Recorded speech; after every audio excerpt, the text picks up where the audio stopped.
Buenas noches. Hoy es miércoles 29 de julio del año 2026. Vamos a iniciar con la oración de la reunión. Rogamos al Señor Dios Omnipotente que nos envíe buenos espíritus para asistirnos, aleje a los que pudieran inducirnos en error y que nos conceda la luz necesaria para distinguir la verdad de la impostura. Apartad también a los espíritus malévolos, encarnados o desencarnados, que podrían intentar poner la discordia entre nosotros y desviarnos de la caridad y amor al prójimo. Si alguno pretendiese introducirse aquí, haced que no encuentre acceso en el corazón de ninguno de nosotros. Buenos espíritus que os dignáis venir a instruirnos, hacednos dóciles a vuestros consejos. Apartadnos de todo pensamiento de egoísmo, de orgullo, de envidia y de celos. Inspiradnos indulgencia, benevolencia para nuestros semejantes presentes y ausentes, amigos y enemigos. Haced en fin que en los sentimientos de que nos sintamos animados reconozcamos vuestra saludable influencia. Dad a los médiums a quienes encarguéis de transmitirnos vuestras enseñanzas la conciencia de la santidad del mandato que les ha sido confiado y de la gravedad del acto que van a cumplir, con el fin de que tengan el fervor y el recogimiento necesario. Si en la asamblea se encontrasen personas que fuesen atraídas por otro sentimiento que no sea el del bien, abrid sus ojos a la luz y perdonadles así como nosotros les perdonamos si vinieren con malas intenciones. Rogamos especialmente al espíritu de Genaro Valladolides, nuestro guía espiritual, que nos asista y vele sobre nosotros. Los días miércoles estamos leyendo el libro Vida y Obra de Divaldo Pereira Franco. Ahorita nos tocaría número 4, el grano de mostaza. Divaldo, ¿alguna vez pensó en casarse y tener un hogar? Muchas veces pensé en construir un hogar, pero algo me retiraba el deseo de la mente, aplazándolo sin sufrir mayores aflicciones y dejando el problema para después. Así se deslizaron los años en que busqué dedicarme siempre más a la doctrina espírita, a mis hermanos carentes, a los que buscan a Dios y sienten dificultad para este encuentro. Se constata en el mundo de hoy un malestar profundo en la intimidad del ser, apartado de los caminos divinos de la fe y de la caridad. El egoísmo nunca dio felicidad duradera a nadie. Lo que se observa es que los intereses inmediatistas que mueven a los hombres se chocan entre sí con creciente violencia, mientras la lucha competitiva por la vida y por el éxito va poco a poco insensibilizando a la criatura, que pierde de vista los verdaderos y finales objetivos que la hacen existir en la tierra.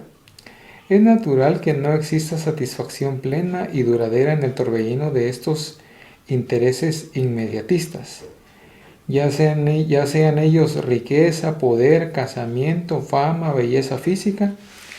Lo que ocurre es una eventual interrupción de la satisfacción por periodos venturosos que acontecen a casi todos los seres humanos. Acabado el tiempo feliz, es comprensible que de ahí en adelante la misma insatisfacción vuelva a avasallar a la criatura que a sí misma se engañó. Aprendemos con la doctrina espírita que sin Dios todas las esperanzas son efímeras.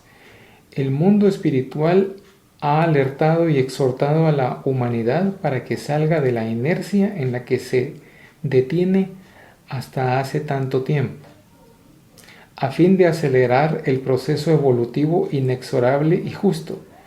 Vemos así que el sueño de gran parte de la humanidad, inmersa en el letargo del materialismo y de la indiferencia, se encamina poco a poco más firmemente a un luminoso despertar. Los líderes educacionales y los hombres que gobiernan deben convencerse de que el conocimiento de las leyes del espíritu, de su inmortalidad y forma de evolución deben estar en la base de la educación. Educar, pues, con miras más al interior que al exterior, más hacia el ideal moral que hacia las ventajas inmediatas. Entonces ahora podemos hacer unos comentarios sobre esto que acabamos de leer. Aquí se le preguntaba a Divaldo si alguna vez había pensado en casarse y tener un hogar. Entonces él respondía que sí, que efectivamente él había pensado muchas veces en poder tener un hogar, pero que había algo que hacía que el deseo que él tenía en la mente, digamos, de casarse, tener un hogar, que ese deseo se fuera postergando, y que iba pasando el tiempo y seguía postergándose, y que él no sufría mayores aflicciones y que solamente iba dejando el asunto, lo iba dejando para después, y que así pasaron los años y que seguía dándose esa situación. Pero aquí hay que tomar en cuenta que influye también el hecho de la situación de lo que es el plan de vida. Entonces, en este caso, Divaldo tenía un plan de vida que tenía que venir a realizar aquí al mundo físico. Y entre ese plan de vida no estaba casarse y tener un hogar. Solo que él directamente al principio no lo sabía. Él solamente sentía que iba despreocupado por ese asunto de estar formando el hogar, y lo iba dejando al tiempo. Pero esto en el fondo, como mencionaba, tenía su razón de ser.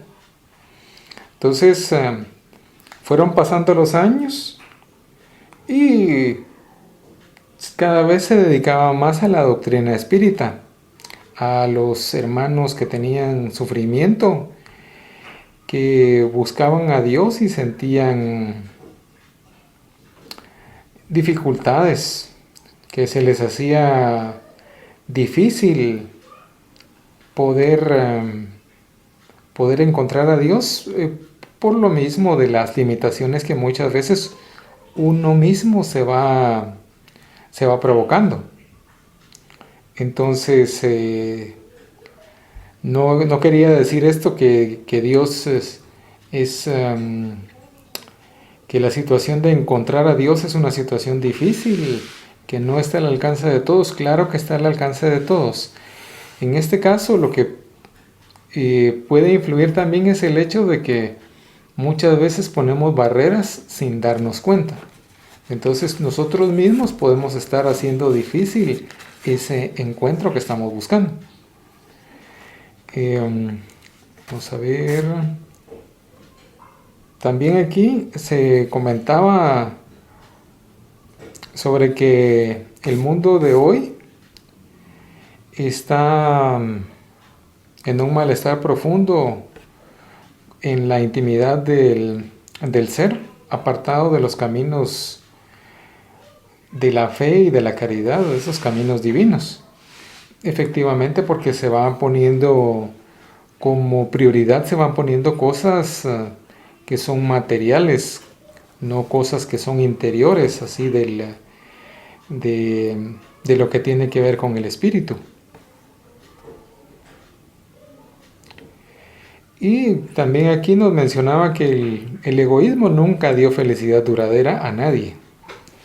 Efectivamente, hay quienes tienen el inconveniente de estar en el egoísmo, estar siendo prácticamente presas del egoísmo, pero es voluntad, porque por eso tenemos libre albedrío. Y lógicamente pueden tener ciertas alegrías o, como se mencionaba aquí, cierta felicidad, pero va a ser una felicidad pasajera, no va a ser una felicidad duradera.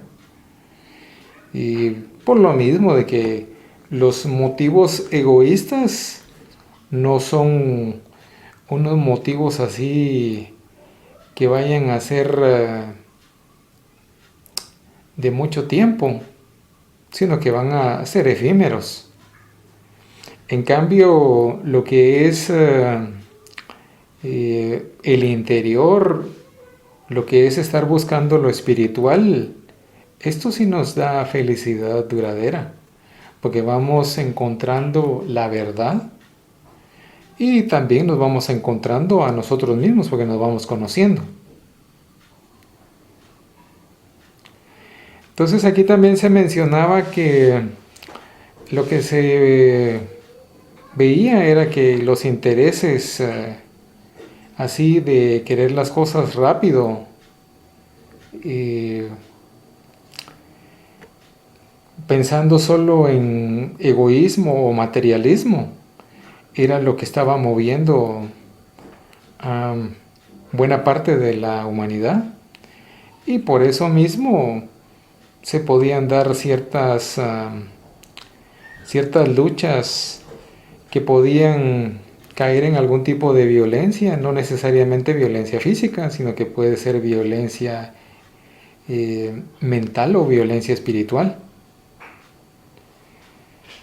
Y que esta lucha competitiva por la vida y pensando en el éxito, y hablando del éxito que es un éxito ilusorio, un éxito material, pasajero o de egoísmo, que esto poco a poco iba insensibilizando a la criatura y que al estar así era como ponerse una venda en los ojos, porque iba perdiendo de vista los verdaderos objetivos y los fines que le hacen existir en la tierra, que son prácticamente lo que tiene que ver con la evolución moral, evolución espiritual,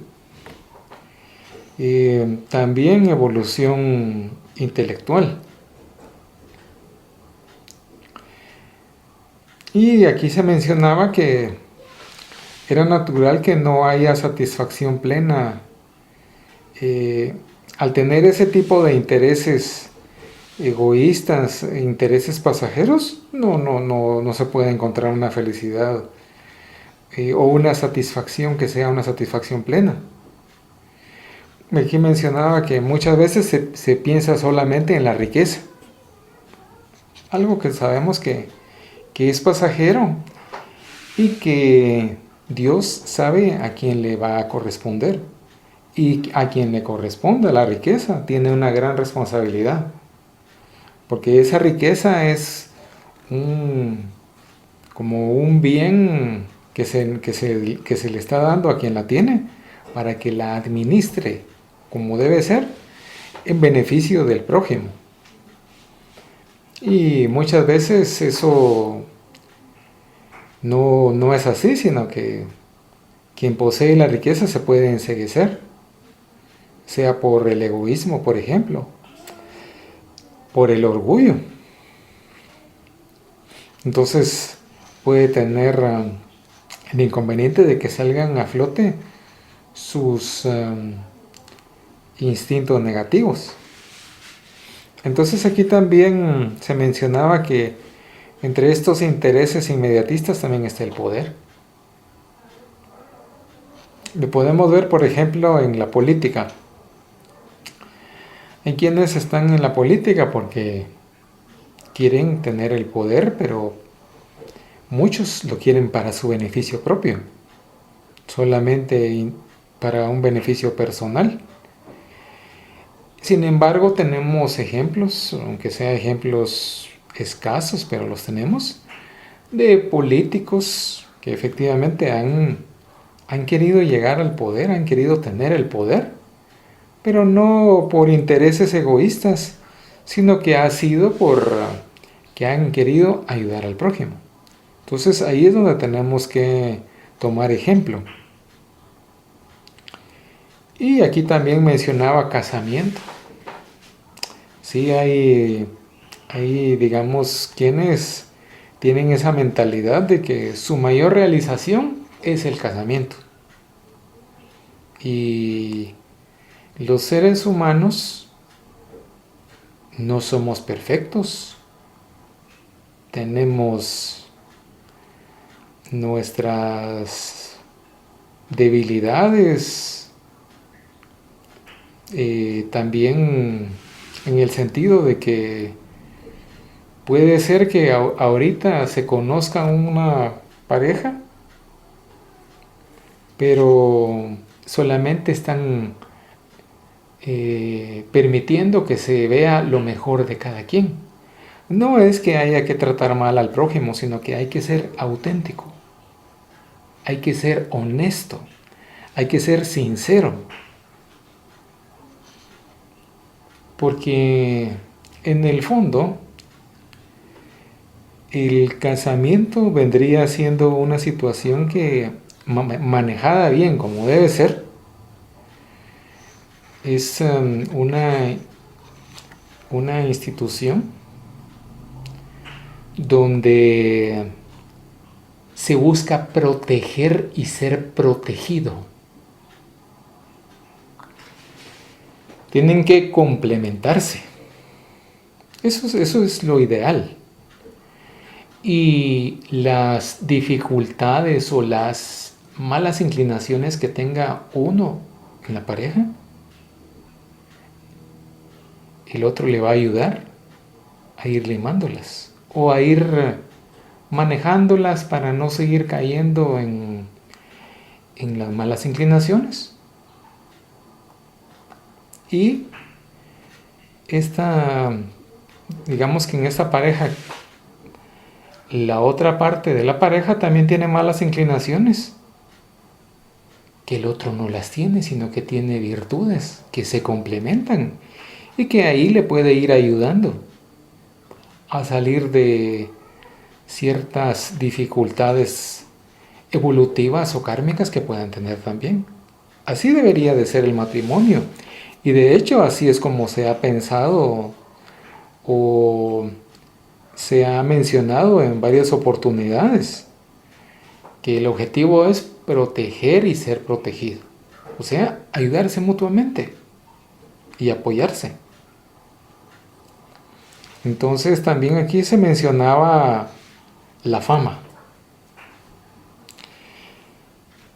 También aquí, digamos, hay quienes tienen su interés y su objetivo en, no, es que tengo que tener fama a costa de lo que sea. Y se dan ciertas situaciones en lo que es el mundo de la fama, ciertos sacrificios a costa de la dignidad, por ejemplo, que no deben de ser.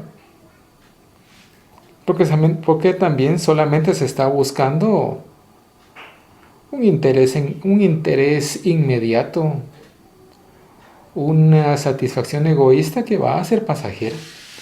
Pero sin embargo también nos podemos dar cuenta de que no todo el que busca la fama, y ahora lo menciono como antes, aunque sean casos mínimos, que hay quienes usan la fama para el bien. Hay quienes quieren dar el ejemplo de hacer beneficencia, de hacer obra de caridad, de hacer el bien al prójimo. Y también los medios de comunicación, como esto no vende, no lo sacan mucho, pero sí sale, digamos, en ciertos medios de comunicación sí salen estas situaciones. Entonces hay que tomar el ejemplo de cuando se tiene la fama, usarla para el bien, para el beneficio del prójimo, el beneficio de la sociedad. Y también aquí se mencionaba que se buscaba también el interés inmediatista de la belleza física. La belleza física no es, digamos, el objetivo principal, no es el objetivo fundamental, Sin embargo, la belleza física también ayuda a que se dé la atracción física. Entonces, viendo el lado negativo, vemos que hay quienes se hacen procedimientos estéticos, tanto mujeres como hombres, en muchas oportunidades motivados por la vanidad. Sin embargo, también nos podemos dar cuenta de que existen procedimientos estéticos que no son precisamente solamente por buscar la belleza, sino que por tener ciertas correcciones físicas. Por ejemplo, los casos de labio leporino o alguna corrección, por ejemplo, de las manos o de los pies, dependiendo de la parte del cuerpo que sea necesaria.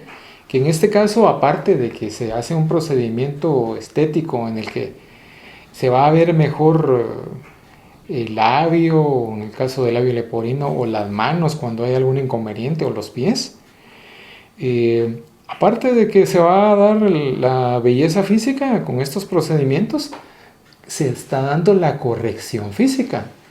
Y quien tenía problema, por ejemplo, para comunicarse, tal vez, ya con el labio arreglado, con este procedimiento estético, ya va a tener más facilidad para comunicarse.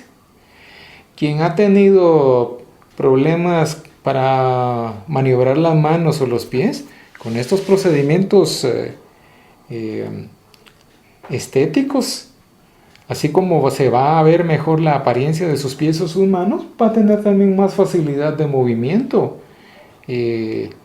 Va a poder tal vez hacer cosas que no podía hacer antes, practicar alguna actividad como salir a caminar que antes no podría hacerse, o por ejemplo estar escribiendo o dibujando que tal vez antes no se podía hacer por la situación en la que estaban las manos. Entonces nos podemos dar cuenta de que los recursos están a nuestro alcance en la mayoría de los casos, pero depende de nosotros cómo los vamos a usar. Si van a ser para nuestra felicidad, porque vamos a ir construyéndonos hacia nuestro interior, o si estos beneficios lo que van a hacer es perjudicarnos, pero no precisamente porque estos beneficios sean malos, sino que porque nosotros estamos tomando malas decisiones, usando mal nuestro libre albedrío, poniendo por encima lo ilusorio, lo egoísta y lo material, dejando de lado lo espiritual. Entonces aquí también nos estaba mencionando que lo que se da es una momentánea pausa de la insatisfacción. Pero como se mencionaba, estos periodos así donde se da esa pausa de la insatisfacción y hay una felicidad aparente, es una felicidad pasajera. Y ya al salir de esa felicidad pasajera, vamos a vernos realmente cómo estamos y vamos a ver que estamos en una situación de infelicidad. Entonces aquí mencionaba que al terminarse esa aparente felicidad, que era momentánea, volvemos otra vez a caer a lo mismo si no tomamos un cambio en nuestra vida. Porque vamos a volver a buscar esas satisfacciones momentáneas y pasajeras. Entonces, aprendemos con la doctrina del espiritismo que si no tenemos a Dios en nuestro centro, en el centro de nuestra mente, de nuestro corazón, todas las esperanzas son pasajeras. Porque cuando ponemos a Dios en el centro de nuestra vida, le encontramos esperanza y le encontramos explicación a muchas cosas. Encontramos consuelo también para muchas cosas. Tenemos una fe que nos produce tener a Dios en el centro de nuestras vidas. Esa fe nos ayuda a entender que pueden haber momentos difíciles o momentos malos, que no precisamente son momentos malos, sino que pueden ser pruebas que tenemos que atravesar, o situaciones de deuda kármica que también tenemos que atravesar.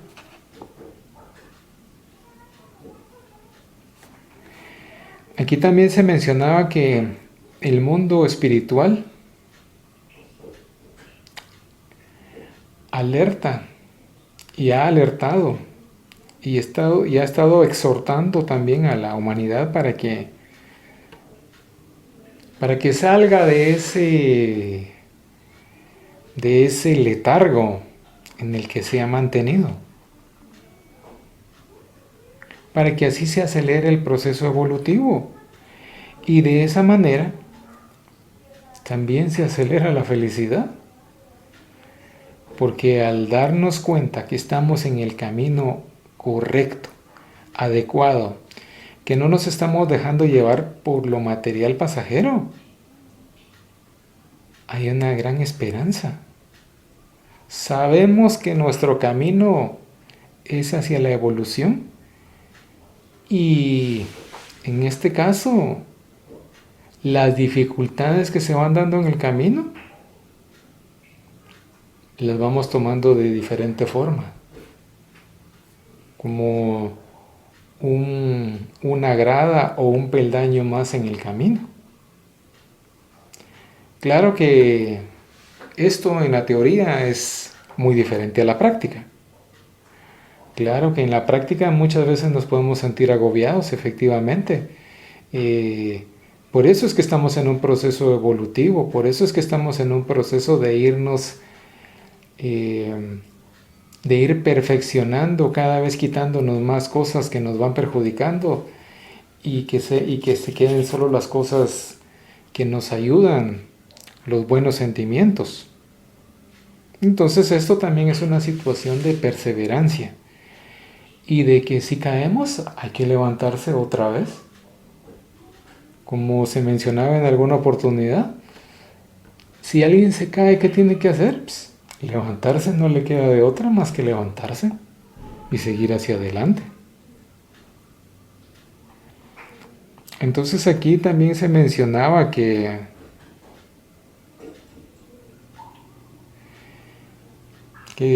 por la situación en la que estamos ahorita, sí, la gran mayoría estamos solamente en una situación de no despertar, sino que como que nos gusta estar así con ese letargo, pero que poco a poco la misma insatisfacción que podemos estar sintiendo nos va a hacer reaccionar y bueno, ¿qué tenemos que hacer? ¿Qué estamos haciendo mal? Que por cierto son muchas cosas que tenemos que ir corrigiendo. Entonces también aquí nos hace entender, nos da a entender y nos hace entender que tenemos que poner de nuestra parte, usar el libre albedrío de la mejor forma posible y así nuestra situación va a ser diferente. ya vamos a encontrar la respuesta de, de los sufrimientos que podemos estar padeciendo. Y para adelante. Aquí también se mencionaba que los líderes que educan y los gobernantes tienen que tener la convicción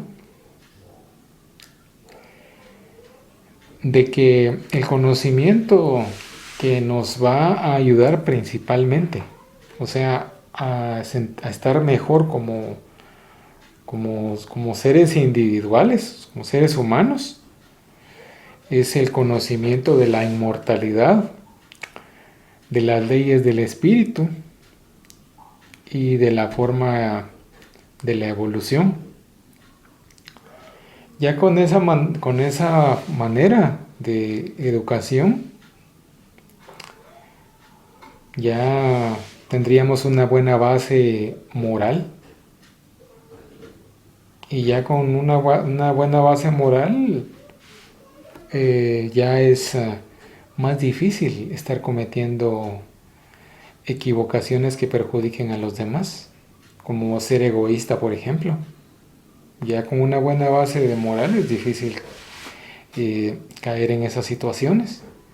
Ya con el estudio intelectual o el estudio material, ya las miras no serían miras egoístas, sino que serían miras de aplicar ese conocimiento aprendido hacia el beneficio y el interés de la humanidad.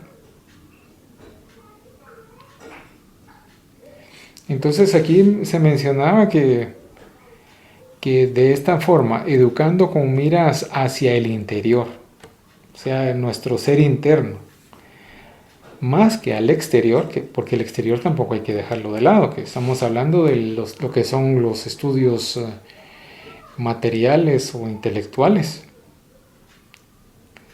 Entonces,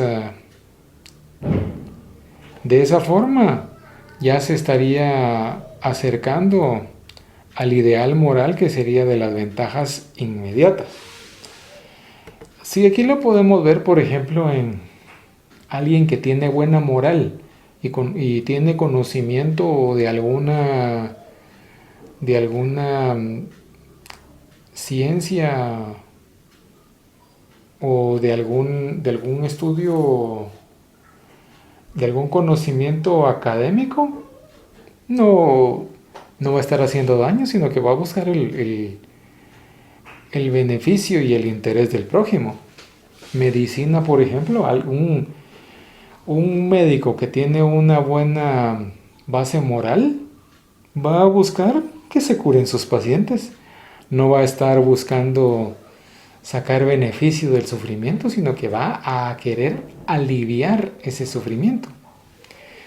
Un ingeniero va a buscar que la construcción sea sólida, sea firme, sea duradera, para que quien va a tener, digamos, esa casa, por ejemplo, no tenga que estar sufriendo después con reparaciones o desperfectos que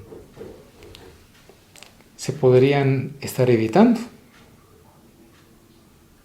Entonces prácticamente sería tener integridad, tener honestidad. Y así en las diferentes profesiones o los diferentes estudios que tengan que ver con lo que es lo material. Si se tiene una buena base moral, no se va a hacer ningún mal uso de ese conocimiento que se tiene. Entonces ahora, continuando con la lectura. ¿Cuándo y cómo surgió el Centro Espírita Camino de Redención? En 1945, todavía hospedados en la casa de nuestra bienhechora Ana Ribeiro Borges, realizábamos allí sesiones espíritas familiares con algunos cofrades amigos. Más adelante, habiendo aumentado el número de participantes del trabajo, a punto de que la sala se volvió pequeña para acomodar a todos, aceptamos el préstamo de una amplia sala cedida por otra bienhechora, la señora Etelvina Perroni, en su residencia de la calle Barao de Cotejipé número 224. Cierto día se nos ocurrió invitar al brillante orador espírita José da Costa Freitas para que dictase una conferencia en nuestra modesta colmena.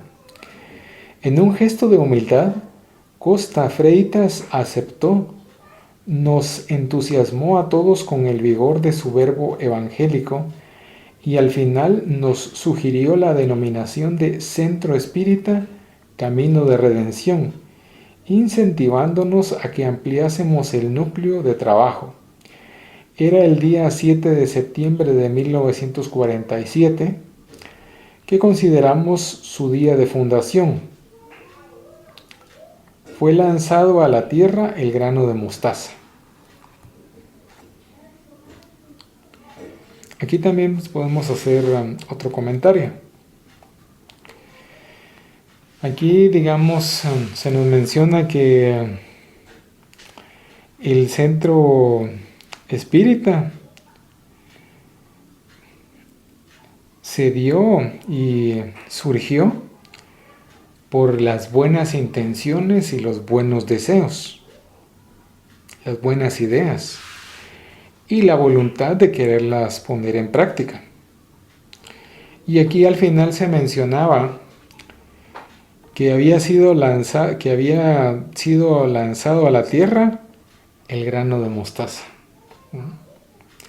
Y aquí nos está dando a entender que es la semilla de la bondad, del conocimiento, de lo que es la espiritualidad en el sentido de nuestro ser espiritual. Entonces aquí sí estamos viendo una buena aplicación de el conocimiento que se tiene. Continuando con la lectura. Y la mansión del camino. A fines de 1948 retornábamos en tren de la pequeña ciudad de Plataforma en compañía de Nilson de Souza Pereira, cuando de repente, al cruzar un trecho de la vía del ferrocarril, marginada por una extensa pedrera llamada Lobato, tuve una visión inolvidable. En el desdoblamiento que allí se procesó, la visión que se estampó en la tela espiritual era de una extensión amplia, profusamente arbolada y con muchos niños jugando en diversos bloques domiciliarios.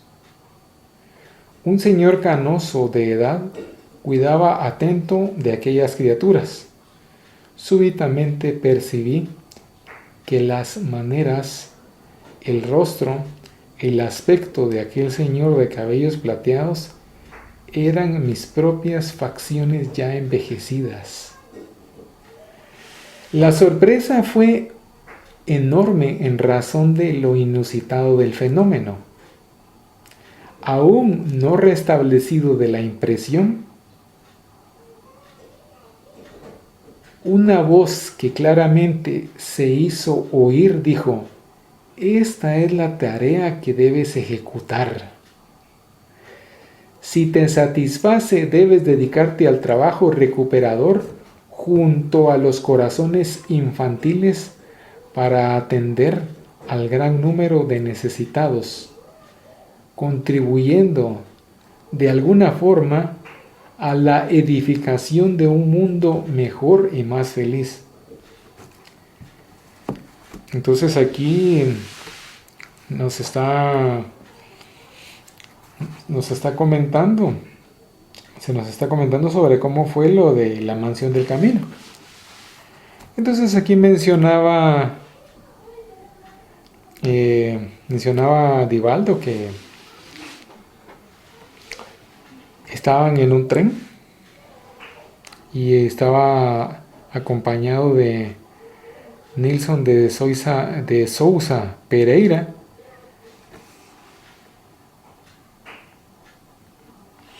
que tuvo una visión y que ahí, digamos, se estuvo dando, en esta visión prácticamente, se estuvo dando un desdoblamiento. Y este desdoblamiento prácticamente es no solamente desprendimiento del cuerpo físico, sino que también es una situación en la que se está atravesando el tiempo. No solo se está atravesando el espacio, sino que se está atravesando el tiempo. Porque en este desdoblamiento empieza a tener una visión de unos niños que están jugando, que hay muchos árboles.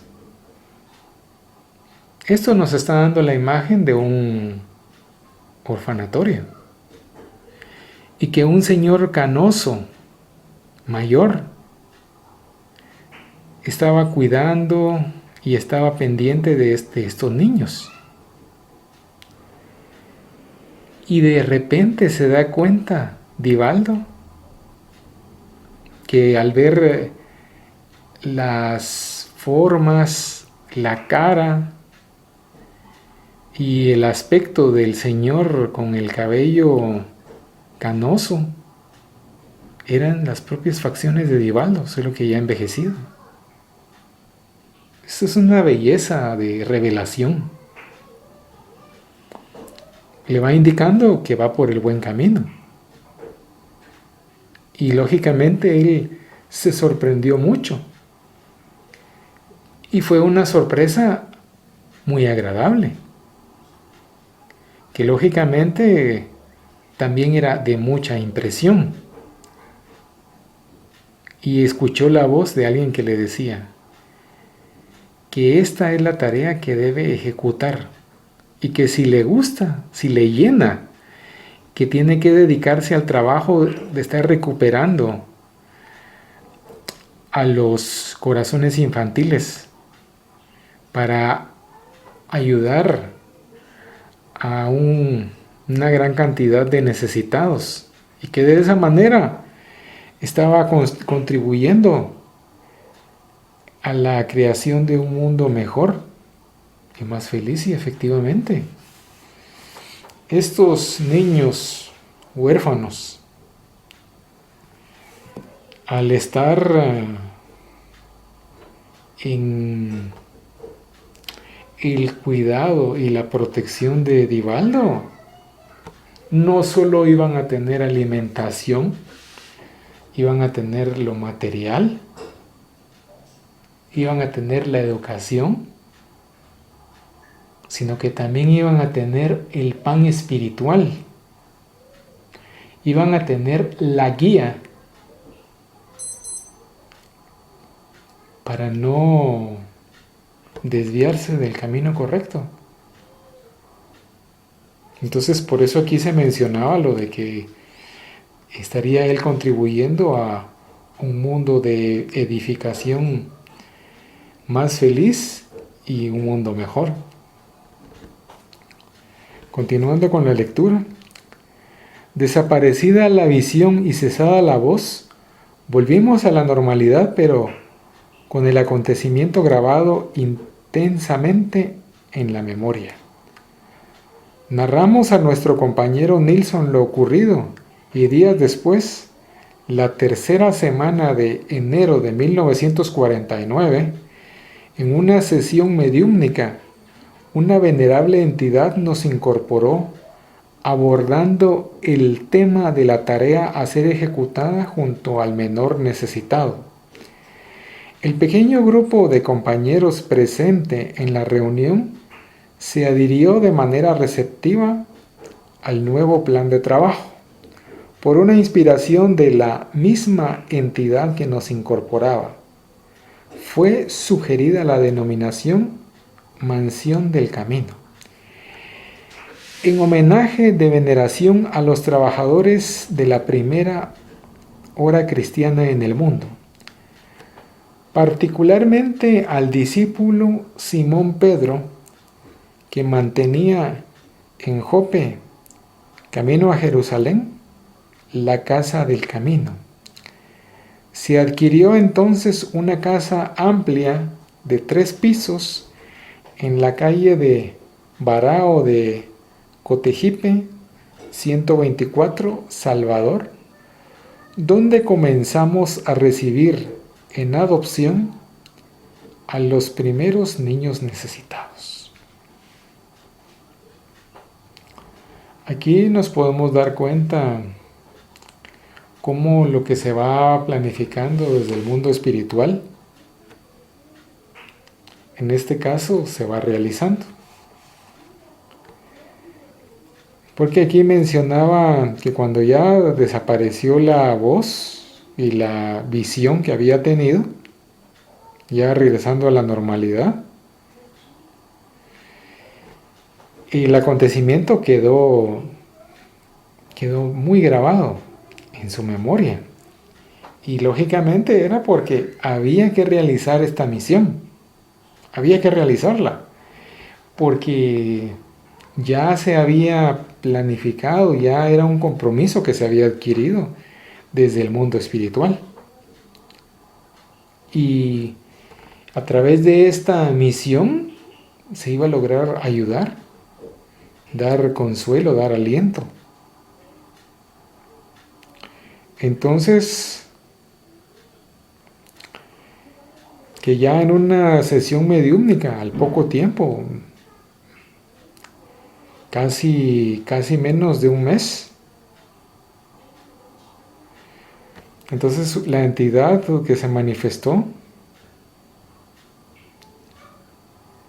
tocó el tema de que había que realizar este lugar, había que ir ejecutando esta obra para poder estar ayudando a los niños necesitados. Y también la misma entidad que se estaba manifestando logró que a través de la inspiración se sugiriera la denominación de que este hogar se tenía que llamar Mansión del Camino. Y que esto era también tomando en cuenta la situación del discípulo Simón Pedro, que él había mantenido la casa del camino en Jerusalén, o sea, camino a Jerusalén. Y ya entonces lograron adquirir una casa y empezaron a estar recibiendo en adopción a los pequeños necesitados que iban a empezar a estar apoyando. Continuando con la lectura, la experiencia fructificó. Sin embargo, transcurrido algún tiempo, constatamos que la educación de nuestros niños, confinados en una zona céntrica de la metrópoli, no daba los resultados esperados. Fue entonces que, acudiendo en nuestro socorro, los amigos espirituales nos sugirieron que oportunamente deberíamos experimentar la técnica de reunir a los niños en hogares familia. Hogares que, aunque artificialmente, deberían aproximarse lo más posible al de una familia normal, tal como existe en la Tierra. Entonces aquí se nos estaba comentando que sí dio frutos esta experiencia, pero que al pasar cierto tiempo, esta educación no estaba dando los resultados que estaban esperando. Y que afortunadamente, en ayuda de ellos, los amigos espirituales, o sea, nuestros auxiliares desencarnados, sugirieron que había que usar una técnica y que esa técnica era reunir a los niños en hogares familia, que aunque era una técnica de estar formando hogares artificialmente, ayudaba a aproximarse lo más posible a una familia normal.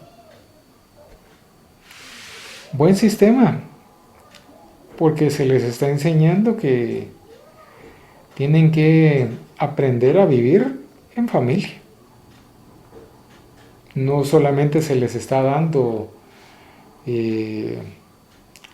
no solamente se les está dando lo material, sino que se les está dando una muy buena base espiritual. Continuando con la lectura. En 1955, por invitación de un amigo, fuimos a ver un terreno existente en la periferia de Salvador.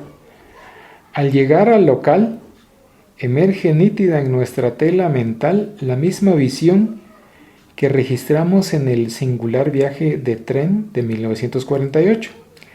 Las características del terreno eran las mismas, con muchos árboles frondosos, solo que en nuestra visión anterior vislumbrábamos sobre el terreno las edificaciones y bloques domiciliarios tal como hoy se encuentran. Aquí nos está mencionando que en 1955 un amigo les invitó a que fueran a ver un terreno. Pero aquí nos estamos dando cuenta de que estas no son casualidades, sino que son causalidades. Porque esto ya venía preparado. Y esto demuestra que se está yendo por el camino que se está cumpliendo con el plan de vida que se había trazado desde antes. Porque de ahí cuando llegan al local, viene el recuerdo, viene la visión que se había tenido antes, en el tren de 1948, y que las características del terreno eran las mismas, con muchos árboles, solo que con la diferencia de las edificaciones y los bloques domiciliares, que como estaban yendo a ver el terreno, lógicamente todavía no estaba la construcción, que eso iba a depender de ellos también. Continuando con la lectura. Reunida la directoría de nuestra casa, decidimos invertir esfuerzos para adquirir el terreno en pauta, lo que fue hecho, y comenzamos la construcción de las unidades hogares, de manera que en 1960 trasladamos hacia allí a nuestros niños en el barrio Pau da Lima, donde nos encontramos actualmente. Nuestros 106 niños están distribuidos en 15 unidades hogar, y cada hogar tiene como máximo 8 niños con una tía. Todo con resultados por encima de lo que sería razonable esperar. Sí, se manifiesta la bendición de Dios y el esfuerzo que se fue realizando por el hecho de lograr tener ya las construcciones y las edificaciones de tal forma que les ayuden más a la formación a estos niños con los hogares familia. Continuando con la lectura. Periódicamente nos reunimos con todas las tías para debatir los problemas surgidos, especialmente los educativos, en el aprendizaje del amor, tanto como para evaluar de los resultados alcanzados. Esta tarea, como es comprensible, derivó en otros servicios correlativos también importantes. Pau da Lima es uno de los barrios más pobres de Salvador, con muchas familias en situaciones espinosas de miseria y desequilibrio. Fue con miras a ese atendimiento socorrista que se amplió la caravana Auta de Sousa, tarea que ya venía siendo realizada desde septiembre de 1947 y que actualmente tiene la tarea de proveer un zurrón semanal de víveres a 120 familias necesitadas. En las visitas damos énfasis a la evangelización y las oraciones, porque conviene evitar la práctica de la limosna estéril. Aquí nos está mencionando que se les está ayudando a ciertas familias con víveres, a familias que son necesitadas, pero que además de que se les dan estos víveres, se les da evangelización. Y también que aprendan y sepan la importancia de las oraciones,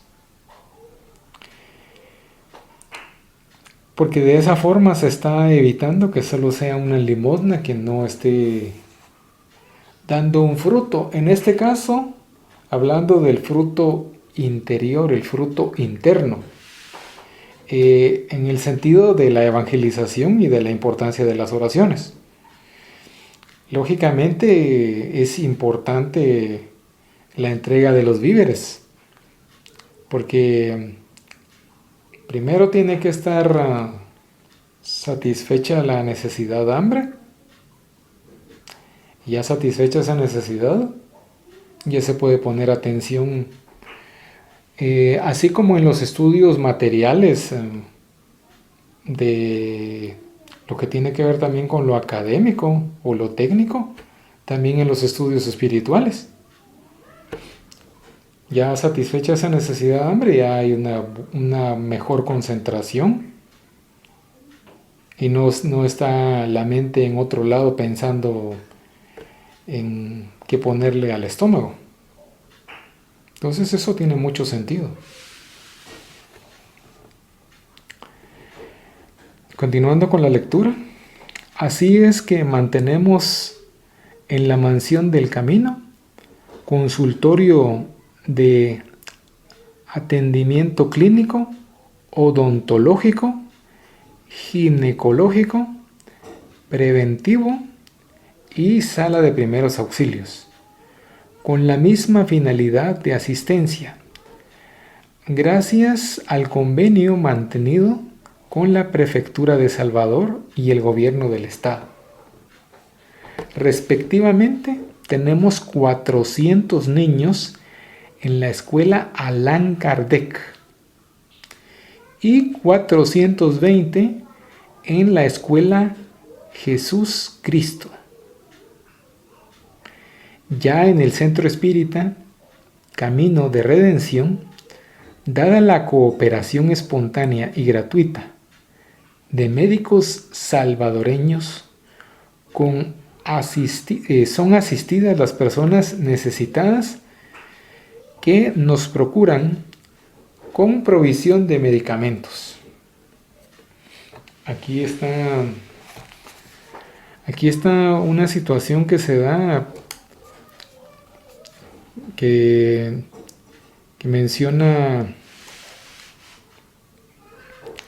que hay que buscar el reino de Dios y que todo lo demás vendrá por añadidura. Aquí lo vemos, por ejemplo, en estos médicos que están dando una cooperación espontánea y gratuita y que ayudan a las personas que están necesitadas, y además de dar su conocimiento su habilidad, su capacidad para los diagnósticos. Además de eso, están dando los medicamentos. Entonces vamos a finalizar el estudio de esta noche, la lectura. Vamos a hacer la oración para finalizar la reunión. Agradecemos a los buenos espíritus que han querido venir a comunicarse con nosotros y les rogamos que nos ayuden a poner en práctica las instrucciones que nos han dado y que hagan que al salir de aquí cada uno de nosotros se sienta fortificado en la práctica del bien y del amor al prójimo. Deseamos igualmente que estas instrucciones sean provechosas a los espíritus que sufren, ignorantes o viciosos que hayan asistido a esta reunión y sobre los cuales imploramos la misericordia de Dios. Que así sea.